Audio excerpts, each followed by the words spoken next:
প্রথমে আমি দইটা নিয়ে নিচ্ছি, টক দই। এটা আমি একটা আলাদা পাত্রে ঢেলে নিচ্ছি। বাজার থেকে কেনা দই, এটা খুবই টক। এই দইটা শরবতের জন্য উপযুক্ত।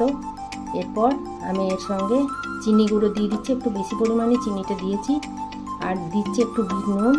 এগুলো সব মিলিয়ে আমি ভালো করে ফেটাতে থাকবো দইটা। এই অবস্থায় আমি একটু জল মেশাবো। ফেটানো হয়ে গেলে আবার একটুখানি ফেটাবো। তারপর আমি এইটার মধ্যে জিরে গুঁড়োটা দিয়ে দেবো, ভেজে রাখা জিরে গুঁড়ো, শুকনো খোলায় ভেজে রাখা। এই জিরে গুঁড়োটা দিলে স্বাদটা বেড়ে যায়। এরপর আমি এটা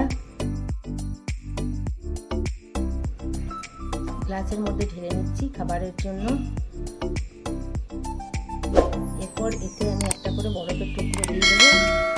এরপর ঠান্ডা ঠান্ডা দই শরবত পরিবেশন করব।